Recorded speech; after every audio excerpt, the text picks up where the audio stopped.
You wake to a cold so deep it has a sound. The fire is dead.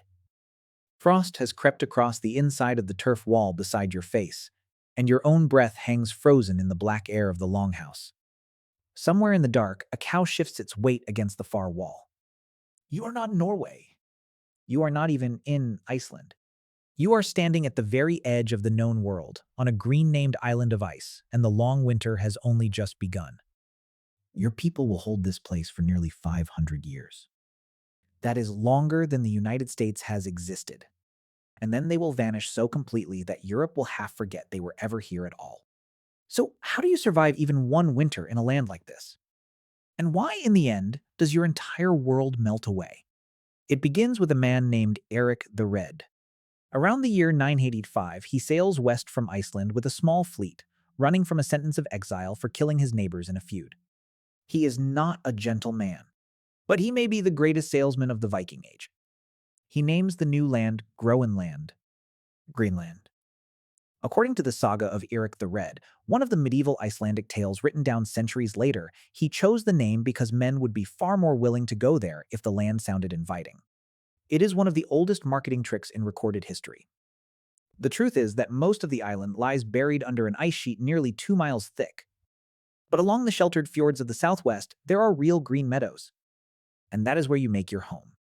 Your settlement grows around Brattahlid, which means the steep slope, Eric's own farm on land you can still walk across today. This becomes the heart of the Eystrabygd, the eastern settlement. Far up the coast lies a second, smaller cluster of farms called the Vestrabygd, the western settlement. At your peak, perhaps 2 or 3,000 of you live scattered along these icy fjords. You are now the most isolated European community on the entire planet. And the challenge in front of you is almost impossible to overstate. Your growing season is measured in weeks, not months. No grain will ripen this far north. There are no forests for proper timber and no neighbors for hundreds of miles. Every iron tool, every length of cloth, every barrel of wine for your tiny stone church must cross one of the most violent stretches of ocean on Earth in an open wooden ship. So you do the only thing a Norseman truly knows how to do. You bring your world with you. You unload cattle and sheep and goats from the ships, and you rebuild Scandinavia in miniature against the ice. The archaeology proves it in astonishing detail.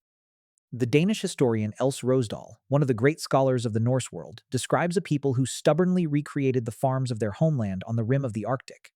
You build your longhouse with turf walls so thick they could swallow a man's arm to the shoulder, earth and stone packed tight for insulation, because here, warmth itself is a kind of wealth. Your cattle live under the same long roof as your family through the worst months, their bodies adding heat to the room, the byre, the cattle shed, pressed right against your sleeping bench. In the 1990s, archaeologists uncovered a farm in the western settlement so perfectly frozen beneath the sand that they named it the farm beneath the sand. Inside, they found looms still strung with thread, wooden bowls, a goat's skull, even insects preserved in the floor, an entire household sealed in cold for 600 years. It is one of the most complete pictures we have of how you actually lived. And it tells us that you did not simply endure here. For a long time, you flourished. But the most haunting evidence is hidden inside your own bones. Immerbeing archaeologist Thomas McGovern spent decades digging through the middens, the ancient rubbish heaps of these farms, counting tens of thousands of animal bones to reconstruct your diet. And when other researchers measured the carbon isotopes locked in Norse Greenlander skeletons, chemical signatures that record what a person ate across an entire lifetime, they uncovered something extraordinary. Over the generations, your diet changed. The earliest settlers ate like Europeans, living mostly off their farms. But within a few centuries, as much as 3/4 of the Greenlander diet came from the sea. From seals. So let's reconstruct a single winter day in your green-named world. You rise long before any light. You break the ice on the water barrel and carry fodder to the animals huddled in the dark byre, because if your livestock die, you die with them. The women of the longhouse work the loom in the gloom, weaving the coarse woolen cloth that is itself a unit of money here. You mend a fishing line by the weak glow of a soapstone lamp burning seal oil. The wind off the ice cap is a living thing, screaming against the turf. Outside, the fjord has frozen solid, and the sun barely lifts above the mountains before sinking again. There are weeks when you will not see it at all.